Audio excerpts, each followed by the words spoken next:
शख्सी संगम में आपका स्वागत है। मैं यहाँ पे करवाता हूँ परीक्षा मंथन करंट अफेयर्स। 67वीं बीपीएससी प्रारंभिक परीक्षा को ध्यान में रखते हुए ये करंट अफेयर्स आपको कराई जा रही है। टॉपिक है आर्थिक परिदृश्य। इकोनॉमिक्स से रिलेटेड जितने सारे करंट अफेयर्स हैं उन पर अभी हम बात करते हैं।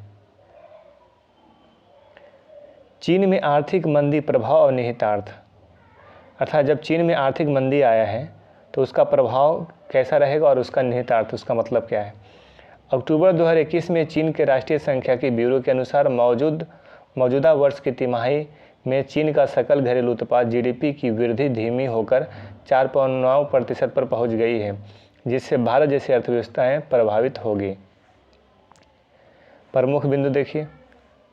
बेस इफेक्ट, चीन की कोविड-19 महामारी के बाद आर्थिक रिकवरी में बेहतर प्रदर्शन किया गया था, इसलिए विशेषज्ञों का मानना है कि इस तिमाही बेस इफेक्ट के कारण चीन की विकास दर में गिरावट दर्ज की गई है। चीन आर्थिक विकास के परिपक्व चरण से गुजर रहा है, यानी एक ऐसी अर्थव्यवस्था जिसने 2 दशकों में 2 अंकों की वृद्धि दर्ज की है। ऐसे में उसे जल्द ही मंदी का सामना करना पड़ेगा। बेस इफेक्ट का आशय किसी 2 डेटा बिंदुओं के बीच तुलना के परिणाम पर तुलना के आधार या संदर्भ से प्रभाव से है। कुल मिलाकर यहाँ पे कह रहा है चीन में जो आर्थिक मंदी है इसका प्रभाव अन्य देशों पर भी देखने को मिलेगा, क्योंकि चीन बहुत बड़ी अर्थव्यवस्था है और यदि वहाँ मंदी आती है तो इसका प्रभाव भारत पर तथा इसके अन्य देशों पर भी देखने को मिलेंगे। अमेरिका का अर्थव्यवस्था गड़बड़ाता है तो इसका प्रभाव वैश्विक स्तर पर देखने को मिलेगा। ठीक है। अगला टॉपिक है Pandora papers leak. Pandora papers होता क्या है? सबसे पहले आसान भाषा में समझ लीजिए। पेंडोरा पेपर्स का मतलब हुआ उद्यमियों लोग, जो कंपनी हैं, जो महान व्यक्ति हैं जिनकी अर्थव्यवस्था मजबूत है, वो अपने पैसा छिपाने के लिए दूसरे देशों में इधर से उधर हेरफेर करते हैं। ट्रस्ट के माध्यम से, किसी संस्थान के माध्यम से अपनी आइडेंटिटी को छिपा करके अपने पैसा का हेरफेर करते हैं और इसमें भारत के बहुत सारे व्यक्ति हैं तथा अन्य देशों के व्यक्ति का नाम भी है और इसमें भारतीय का भी नाम शामिल हुआ है, देखने को मिला है। ये पेपर जो था लीक हो गया है और यही सुर्खियों में रहा है, इसी पर चर्चा की गई है। चलिए चलते हैं। अक्टूबर 2021 में पेंडोरा पेपर्स लीक में 300 से अधिक भारतीय नाम शामिल है। देखिए 300 से अधिक भारतीय हैं, जिनमें 60 से अधिक प्रसिद्ध लोग हैं। विदित हो कि पेंडोरा पेपर्स 14 वैश्विक कॉर्पोरेट सेवा फर्मों 11.9 मिलियन लीक फाइलें हैं, जिसमें लगभग 29,000 ऑफ द सेल्फ कंपनी और निजी ट्रस्टों की स्थापना की गई थी। ट्रस्ट को एक प्रत्ययी व्यवस्था के रूप में वर्णित किया जा सकता है, जहां एक तृतीय पर जिसे ट्रस्टी के रूप में संदर्भित किया जाता है और वह व्यक्ति या संगठन की ओर से संपत्ति धारित करता है, यानी कि दूसरे के आईडी बना करके और अपना पैसा छिपाता है एक ट्रस्टी के रूप में। इस पेंडोरा पेपर्स में ऐसा ही होता है। ट्रस्ट एक अलग कानूनी इकाई नहीं होती है, इसकी कानूनी प्रकृति ट्रस्टी में निहित होती है। कभी कभी सेटलर एक संरक्षक की नियुक्ति करता है जिसके पास ट्रस्टी की निगरानी करने की शक्ति होती है और वह ट्रस्टी को हटाकर एक नई नियुक्ति भी कर सकता है। पेंडोरा पेपर्स लीक से पता चलता है कि व्यापारिक परिवारों और अति समृद्ध व्यक्तियों द्वारा निवेश एवं अन्य संपत्तियों को रखने के उद्देश्य से ऑफशोर कंपनियों के साथ ट्रस्ट का उपयोग किया जा रहा है। ट्रस्ट को प्रायः टैक्स हेवन यानी टैक्स का जो जहाँ टैक्स कम लगता है या फिर जहाँ टैक्स चोरी करने के लिए में स्थापित किया जा सकता है, जो सापेक्ष कर लाभ प्रदान करते हैं।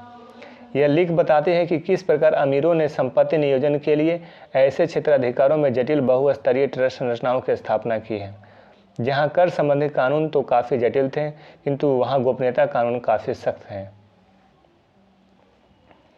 विभिन्न देशों द्वारा मनी लॉन्ड्रिंग, आतंकवाद के वित्तपोषण और कर चोरी की बढ़ती चिंताओं के बीच ऑफशोर संस्थाओं पर अपने कानूनों को कड़ा किया गया है।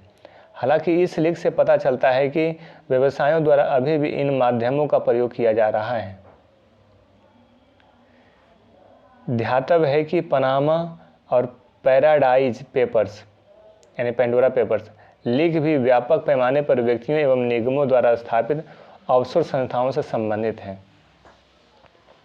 तो ये एक पनामा पेपर एक बार लीक हुआ था, तो इससे भी बड़ा पेपर लीक हुआ है पेंडोरा पेपर्स।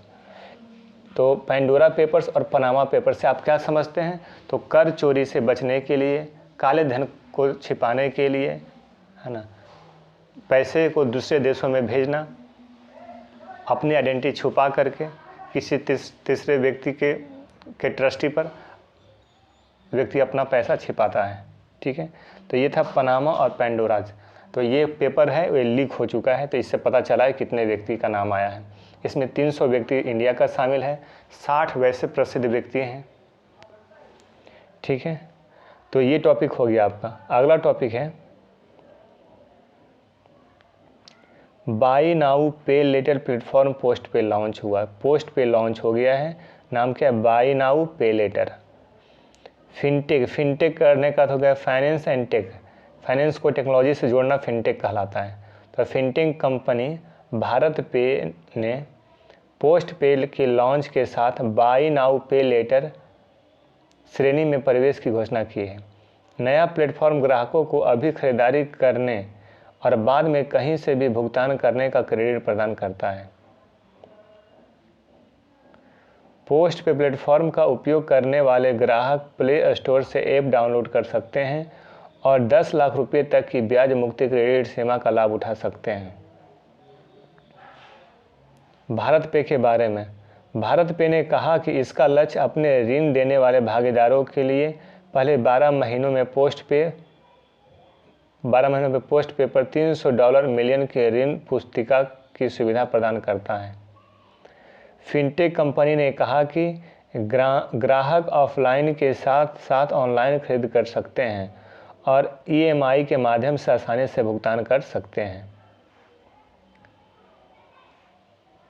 एक ग्राहक को केवल पोस्ट पे ऐप के साथ माध्यम से QR कोड को स्कैन करना होता है और क्रेडिट का उपयोग करके भुगतान करना होता है।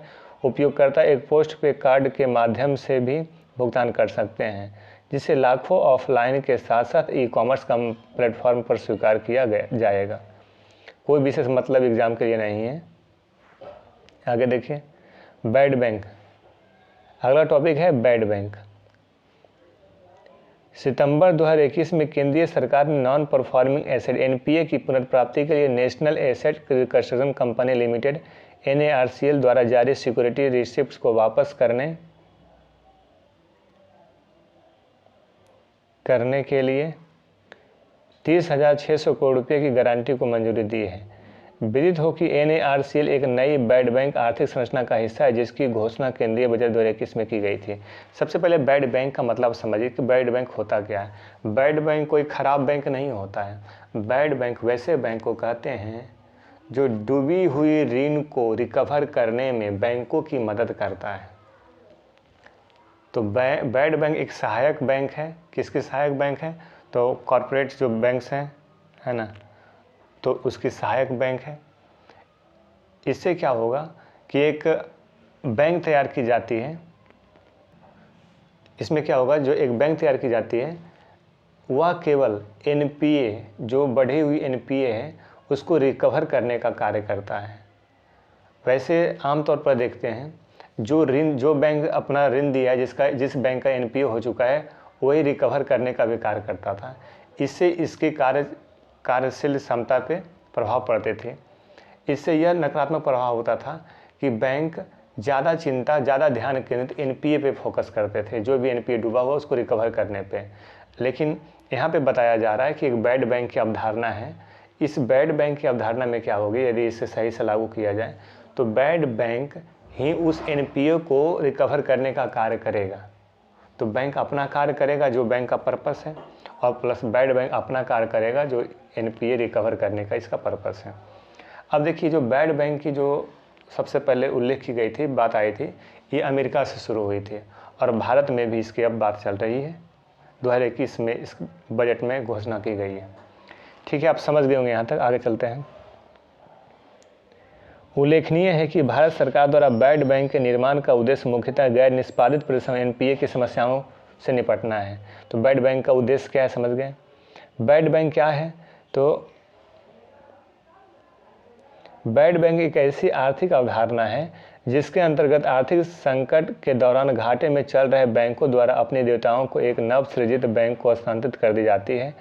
आर्थिक अवधारणा की सूक्ष्मता से पड़ताल करने पर कहा जा सकता है कि बैड बैंक परिसंपत्ति को पुनर्गठन करने वाला निकाय है जो वाणिज्यिक यानी कमर्शियल बैंकों ने बैड लोन वापस न किया गया हो को अपने नियंत्रण में लेकर उनका प्रबंधन एवं नियम समयानुसार धन की वसूली करना शामिल है। उल्लेखनीय है कि बैड बैंक न तो ऋण देने की प्रक्रिया का भाग होता है, न ही ब्याज देने का, बल्कि वह बैंकों के खराब ऋण के प्रबंधन का कार्य करता है ना। तो बैड बैंक आपको क्वेश्चन दे देगा, बैड बैंक का इनमें से क्या कार्य है? तो ऋण की वसूली करना, यही कार्य है। ये ऋण देता भी नहीं है, इस पर ये ब्याज पर भी कार्य नहीं करता, केवल ये वसूली पर कार्य करता है। विश्व का पहला बैड बैंक। विदित हो कि अमेरिका द्वारा वर्ष 1988 में मेलोन बैंक द्वारा पहला बैड बैंक बनाया गया था। मेलोन बैंक पहला बैड बैंक बनाया गया था अमेरिका में। इस अवधारणा के बाद स्वीडन में, फिनलैंड में, फ्रांस में, जर्मनी में और अब भारत सहित कई देशों में इसे अपना रहे हैं। भारत में इसकी ज़रूरत। आरबीआई को आशंका है कि बैंकिंग क्षेत्र में महामारी के कारण एनपीए में वृद्धि हो सकती है, जिसके कारण बैड बैंक की आवश्यकता होगी। आरबीआई की नवीनतम रिपोर्ट के अनुसार बैंकिंग क्षेत्र का सकल एनपीए सितंबर 2020 की तुलना में वर्ष 2021 में 13.5% हो सकता है। भारत में बैड बैंक की अवधारणा। भारत में सर्वप्रथम बैड बैंक की चर्चा 2017 में प्रस्तुत आर्थिक सर्वेक्षण में की गई थी। विदित हो कि बैड बैंक के आने से दूसरे बैंकों से डूबते कर्ज को वसूलने का दबाव हट जाएगा एवं बैंक अपने मूल कार्यों पर ध्यान केंद्रित कर पाएंगे। ठीक है, अगला टॉपिक पे हम बात करते हैं उत्पादन लिंक्ड प्रोत्साहन योजना, पीएलआई। जुलाई 2021 में खाद्य प्रसंस्करण उद्योग है ना, खाद्य प्रसंस्करण उद्योग के लिए उत्पादन लिंक प्रोत्साहन योजना को मंजूरी प्रदान दी गई है। यानी कि पीएलआई खाद्य प्रसंस्करण उद्योग पर भी मिलता है। विदित हो कि इससे पूर्व 1 जून 2021 को भारत के फार्मास्यूटिकल विभाग ने फार्मास्यूटिकल सेक्टर हेतु पीएलआई प्रोत्साहन यानी उत्पादन लिंक प्रोत्साहन योजना के परिचालन संबंधी दिशा निर्देश जारी किए थे। पृष्ठभूमि देखिए। गौरतलब है कि नवंबर 2020 में केंद्रीय मंत्रिमंडल ने भारत की विनिर्माण क्षमताओं और निर्यात को बढ़ाने के लिए फार्मास्यूटिकल दवाओं, ऑटो कंपोनेंट्स और ऑटोमोबाइल सहित 10 प्रमुख क्षेत्रों के लिए उत्पादन आधारित प्रोत्साहन योजना को मंजूरी दी है। योजना का उद्देश्य क्या है? इस योजना का मुख्य उद्देश्य घरेलू विनिर्माण को बढ़ावा देना है ना। पीएलआई का उद्देश्य क्या है? तो घरेलू विनिर्माण को बढ़ावा देना, विनिर्माण करने का उत्पादन को बढ़ावा देना। जैसे में पीएलआई का थोड़ा मतलब समझा देते हैं, हालांकि इसके पहले वीडियो में मैं बता चुका हूँ पीएलआई का मतलब क्या होता है। उत्पादन यानी प्रोडक्शन लिंक इंसेंटिव तो दिया जाएगा, रियायत दी जाएगी, छूट दी जाएगी है ना, आपको मदद दी जाएगी। लेकिन कब की मदद दी जाएगी है ना, आपको रियायत कब दी जाएगी? जब आप प्रोडक्शन करेंगे। तो कैसा प्रोडक्शन करेंगे? ज़्यादा से ज़्यादा प्रोडक्शन करेंगे। जैसे में मान लेते हैं कि कोई कंपनी 100 मोबाइल बनाता है, तो जो कंपनी है और मोबाइल जो इलेक्ट्रॉनिक क्षेत्र में कहा जा रहा है कि यदि 100 से अधिक मोबाइल आप बनाते हैं तो उस पर आपको पीएलआई के तहत आपको रियायत दी जाएगी, इंसेंटिव दी जाएगी। तो एक कंपनी है जो 20 मोबाइल अधिक बनाया, दूसरा कंपनी है जो 40 मोबाइल अधिक बनाया, तीसरा कंपनी है जो 70 मोबाइल अधिक बनाया। अब बताइए, ज़्यादा PLI का लाभ किसे मिल पाएगा? 20 वाले को मिल पाएगा, 40 वाले को मिल पाएगा, 70 वाले को मिल पाएगा? तो 70 वाले को मिल पाएगा। 100 तो सब बना रहा है, 100 तो बना ही रहा है सब, लेकिन 100 से अधिक जो जितना बनाएगा उस पर PLI सरकार मुहैया करवाएगी, प्रोत्साहन लिंक्ड इंसेंटिव के तहत। ठीक है, तो इसीलिए इससे क्या होगा, कंपनियों में रेस आ जाएगी कि 20 बनाओ, 40 बनाओ, 70 बनाओ, 60 बनाओ, 90 बनाओ, यानी कि अधिक से अधिक बनाओ। तो इससे क्या होगा, हमारे देश के अंदर उत्पादन बढ़ेगा। जब उत्पादन बढ़ेगा, है ना, जब उत्पादन बढ़ेगा तो इसका प्रभाव निर्यात पर भी पड़ेगा, यानी निर्यात पर सकारात्मक प्रभाव पड़ेगा। ज़्यादा माल हम देश से बाहर भेज पाएंगे। हमारे देश के अंदर समावेशी विकास का एक रुख इख्तियार होगा। यहाँ पर मोबाइल थोड़ा सस्ते भी हो जाएंगे तो लोगों के हाथ में पहुँचेगा। जो असक्षम है खरीदने में, उन्हें उनके हाथ में भी मोबाइल आ जाएगा। तो कहने का ये समावेशी विकास पर सकारात्मक प्रभाव डालेगा, निर्यात पर सकारात्मक प्रभाव डालेगा। तो इस प्रकार से PLI को हम लोग देखते हैं। चलिए, उत्पादन आधारित प्रोत्साहन योजना के अंतर्गत प्रत्येक क्षेत्र का बजट। अच्छा, जो PLI केवल मोबाइल पर नहीं, हर एक वस्तु पे आप समझिए, खाद्य प्रसंस्करण उद्योग पर समझिए, फार्मास्यूटिकल्स पे समझिए, इसी प्रकार का थ्योरी या कॉन्सेप्ट समझिए। वहाँ पर भी कौन किस क्षेत्र में कितना कितना पैसा दिया, ये आपका लिखा हुआ, ये देख लीजिए, कोई विशेष इंपॉर्टेंट नहीं है। अगला टॉपिक है वैश्विक न्यूनतम कॉर्पोरेट कर। हाल ही में G7 समूह के वित्त मंत्री द्वारा वैश्विक न्यूनतम कॉर्पोरेट कर दर की स्थापना करते हुए ऐतिहासिक समझौते को अंतिम रूप दिया गया है। समझौते के अनुसार G7 देश कम से कम 15% की वैश्विक न्यूनतम कॉर्पोरेट दर का समर्थन करेंगे एवं उन देशों को करों का भुगतान सुनिश्चित करने के उपाय किए जाएंगे जहां व्यवसाय को संचालन किया जाता है। वैश्विक न्यूनतम कॉर्पोरेट कर क्या है? यह टैक्स उन बहुराष्ट्रीय कंपनियों को न्यूनतम कर देने के लिए मजबूर करेगा जो अपने घरेलू देशों में उच्च कॉर्पोरेट कर से बचने के लिए कम कॉर्पोरेट कर वाले देशों में अपना लाभ ट्रांसफ़र करते हैं। मतलब देखिए, वैश्विक न्यूनतम कॉर्पोरेट कर में क्या होगा कि न्यूनतम कॉर्पोरेट कर तो आपको देना ही पड़ेगा। लोग क्या करते हैं, इस देश की कंपनी अगर यहाँ टैक्स ज़्यादा लग रहा है तो अपने लाभ को किसी दूसरे देश में भेज देंगे क्योंकि वहाँ टैक्स कम लग रहा है ना। तो ऐसा करने, ये जो है किसी भी देश की अर्थव्यवस्था को प्रभावित करेगा। तो इसके लिए क्या किया जा रहा है, न्यूनतम कॉर्पोरेट कर लाया जा रहा है। तकनीकी भाषा में इसे बेस इरोशन एवं प्रॉफिट शिफ्टिंग यानी BEPS कहा जाता है, जो बहुराष्ट्रीय कंपनियों द्वारा विभिन्न देशों की कर प्रणालियों में निहित खामियों का फायदा उठाकर किया जाता है। ठीक है, अगला टॉपिक है भारत में डिजिटल भुगतान, डिजिटल पेमेंट इन इंडिया। जून 2021 के नवीनतम आंकड़ों के अनुसार UPI ने रिकॉर्ड लेन देन करते हुए 2.8 बिलियन ट्रांजैक्शन का कीर्तिमान स्थापित किया है।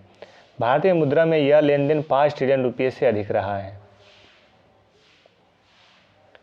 उल्लेखनीय है कि भारत ने वर्ष 2020-21 में डिजिटल ट्रांजैक्शन के सारे रिकॉर्ड तोड़ते हुए 25.5 बिलियन ट्रांजैक्शन किए थे।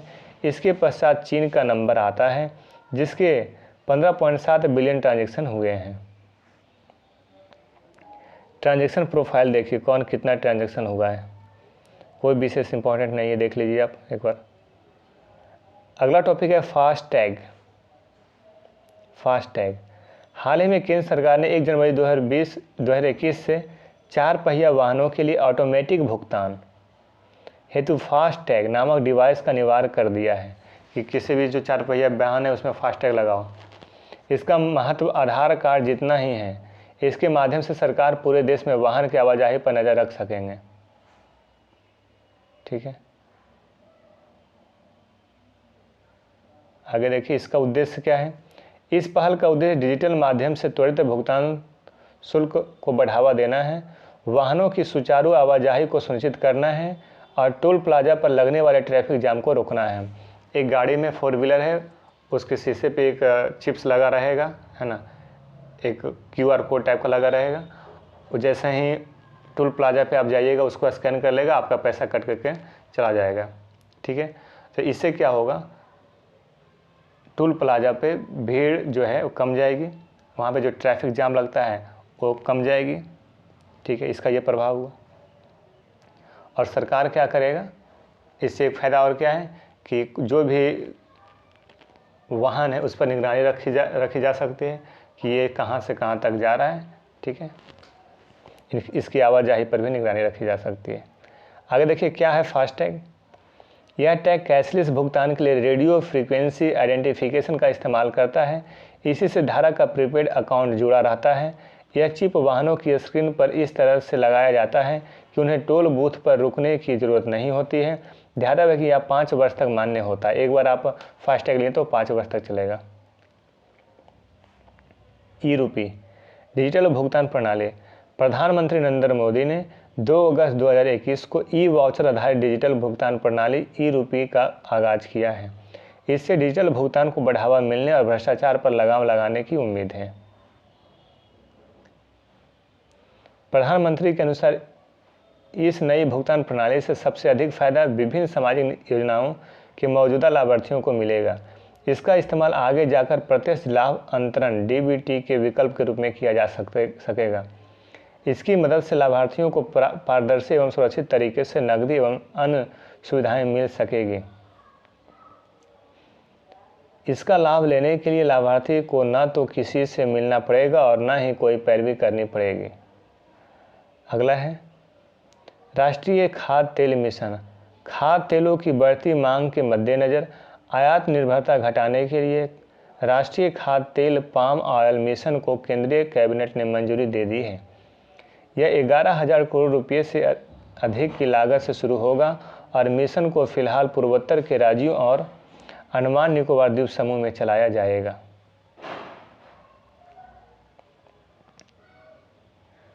इस मिशन के अंतर्गत किसानों को दी जाने वाली वित्तीय मदद 12,000 प्रति हेक्टेयर से बढ़ाकर 29,000 रुपये कर दी गई है। इसके अलावा रख रखाव और फसलों के दौरान सहायता में भी बढ़ोतरी की गई है। पुराने बागों में दोबारा खेती के लिए 250 रुपये प्रति पौधे के हिसाब से विशेष सहायता दी जा रही है। योजना के लिए 11,040 करोड़ रुपये मंजूरी किए गए हैं। इसमें केंद्र की हिस्सेदारी 8,844 करोड़ रुपये और राज्यों की 2,196 करोड़ रुपया होगी। योजना के तहत 2025 तक पाम ऑयल का रकबा 6.5 लाख हेक्टेयर तक बढ़ा दिया जाएगा। ठीक है, आगे देखिए नई कबाड़ नीति। ध्यान से सुनते जाइए, समझते जाइए।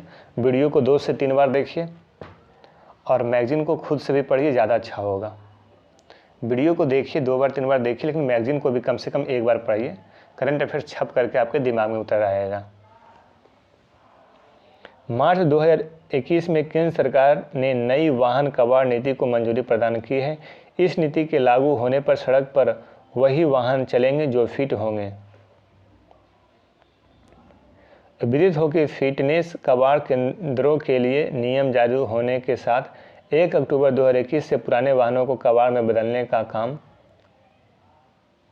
शुरू हो गया है। यानी जो पुराने वाहन है उसको कबाड़ नीति लाया गया, उसको कबाड़ में डाल दो, पॉल्यूशन बहुत फैलाता है। आगे देखिए, शुरू हो गया। सरकारी और सार्वजनिक उपक्रमों के वाहनों के लिए फिटनेस ने 1 अप्रैल 2022 से शुरू होगी। भारी वाहनों के लिए फिटनेस जांच 1 अप्रैल 2023 से और बाकी श्रेणियों के लिए 1 अप्रैल 2024 से शुरू होगी। कबाड़ नीति में मुख्य बिंदु देखिए, नई कबाड़ नीति से सभी अंशधारकों को फायदा होगा और इससे विनिर्माण को भी प्रोत्साहन मिलेगा तथा साथ ही रोजगार के अवसर का विसर्जन होगा एवं केंद्र एवं राज्यों दोनों का 40,000 करोड़ का रुपये का भी जीएसटी मिलेगा। पुराने वाहनों को कबाड़ करने पर प्रमाण पत्र मिलेगा। इससे नई गाड़ी खरीदते वक्त दिखाने पर पंजीकरण शुल्क की छूट होगी एवं नई गाड़ी को रोड टैक्स में भी छूट मिलेगी। पुराना गाड़ी यदि आप कबाड़ में डाल देते हैं तो आपको एक प्रमाण पत्र मिलेगा, नया गाड़ी खरीदिएगा तो आपको छूट मिलेगा और फिर आप रोड टैक्स पर भी आपको छूट होगा। इससे लोग प्रेरित होकर नए अपने जो भी पुराने गाड़ी है उसको कबाड़ में डालेंगे। ठीक है, गाड़ी के रख रखाव, मरम्मत के खर्च, ईंधन में भी बचत होगी, है ना। पुरानी गाड़ी के से दुर्घटना का भी खतरा कम होगा। बहुत सारा कारण, दुर्घटना कम होगा, पॉल्यूशन कम होगा, है ना। स्वास्थ्य पर प्रदूषण के दुष्प्रभाव भी कम ही दिखाई पड़ेंगे। तो ये था आपका इकोनॉमिक से रिलेटेड सारे करंट अफेयर्स, इकोनॉमिक से रिलेटेड आपके सारे करंट अफेयर्स आपको लास्ट हो गया यहाँ तक। अगला जो टॉपिक है विज्ञान प्रौद्योगिकी एवं अंतरिक्ष, ठीक है, विज्ञान प्रौद्योगिकी एवं अंतरिक्ष पे हम लोग बात करेंगे लेकिन वो मिलते हैं अब अगले वीडियो में। अगला वीडियो लेकर के आएंगे जो विज्ञान से रिलेटेड होगा, साइंस से रिलेटेड होगा, टेक्नोलॉजी से रिलेटेड होगा, स्पेस से रिलेटेड होगा। वीडियो को आप 2 से 3 बार 4 बार देखिए, अपने दोस्तों तक भी इस वीडियो को पहुंचाइए। और मैं आपको बता दूं कि ये परीक्षा मंथन का जो करंट अफेयर्स है लगभग आपका 50% से अधिक आपका लास्ट हो गया है, मोर देन 50% आपका कंप्लीट हो गया है। सारे का मैंने प्लेलिस्ट बना दिया है। बिहार स्पेशल का 16 वीडियो मैंने डाला है, उसको पूरा देख लीजिए। बजट और आर्थिक सर्वेक्षण डालना बाकी है, उसे मैं जल्द ही डाल दूंगा। और उसके बाद फिर नेशनल न्यूज़ कंप्लीट हो गया है, इंटरनेशनल न्यूज़ कंप्लीट हो गया है, इकोनॉमिक न्यूज़ कंप्लीट हो गया है। अब कल आपका आ जाएगा विज्ञान और प्रौद्योगिकी अंतरिक्ष यानी कि टेक्नोलॉजी वाला न्यूज़ कंप्लीट होगा। फिर उसके बाद पर्यावरण एवं जैव विविधता यानी कि इन्वायरमेंट से रिलेटेड करंट अफेयर्स कंप्लीट हो जाएगा। तो इस प्रकार से आपका फिर करंट अफेयर्स लास्ट हो जाएगा। फिर 1 लाइनर वाले बचेंगे जिसको रटना पड़ेगा आपको, है ना। फिर भी उसका मैं वीडियो बनाकर, छोटा छोटा वीडियो बनाकर मैं डाल दूंगा। उस वीडियो को आप बार बार सुनिएगा तो इससे आपको याद करने में मदद मिलेगी, ठीक है। तो मिलते हैं अगले वीडियो में, तब तक के लिए धन्यवाद, बाय।